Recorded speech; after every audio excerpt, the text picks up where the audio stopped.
গণভোট, জাতীয় নির্বাচন ও জনগণের প্রত্যাশা।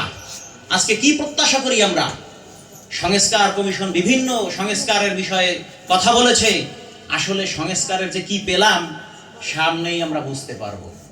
তাদের ভবিষ্যৎ কর্মপদ্ধতি এবং দেশের নির্বাচন পরিস্থিতি সব সাকুল্যে একটাই কথা, আমরা জনগণ কেন এত অধিকার করব?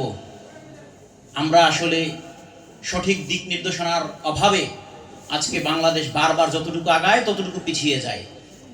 আমাদের ন্যাশনাল কংগ্রেস বাংলাদেশ এনসিবির সম্মানিত চেয়ারম্যান মহোদয়, তিনি একটা পেশার সাথে জড়িত। প্রত্যেক জনেরই একটা পেশা আছে। তিনি ব্যক্তিগতভাবে বাংলাদেশ মুসলিম নিকাহ রেজিস্ট্রার কল্যাণ পরিষদের সম্মানিত প্রেসিডেন্টও বটেন। ওই মুসলিম নিকাহ রেজিস্ট্রার কল্যাণ পরিষদের আমিও একজন মাত্র নগণ্য খাদেম হিসাবে আছি। আসলে মিষ্টির লোক পাইলে যাদের যা অবস্থা হয় আমারও ঠিক তাই অবস্থা।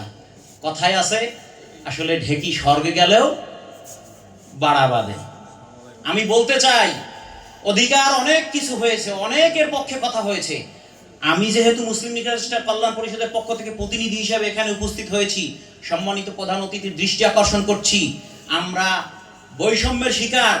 বাংলাদেশ প্রেস ক্লাব, সচিবালয়, ডিসি অফিস, অনেক জায়গায় অনেক সংগঠন আন্দোলন সংগ্রাম করলো।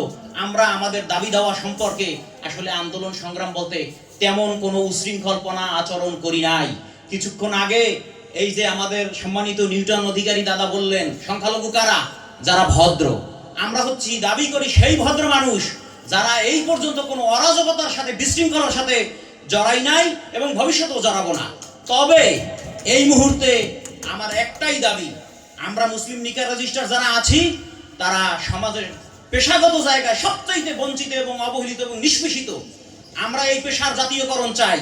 আল্লাহ যদি আপনাদেরকে ক্ষমতায় নিয়ে আসে এবং আপনাদের এই জোটের মাধ্যমে, আমার সম্মানিত প্রেসিডেন্ট জনাব কাজী সাব্বির আহমেদ ভাইকে বলতে চাই, বাংলাদেশের যারা নেতৃবৃন্দ, বাংলাদেশের যারা সরকারে আসবে কিংবা বিরোধী দলে আসবে, তাদের সাথে আলোচনার মাধ্যমে আলোচনার পথকে সুগম করে আমাদের এই অবহেলিত সমাজকে আপনি পথ দেখাবেন।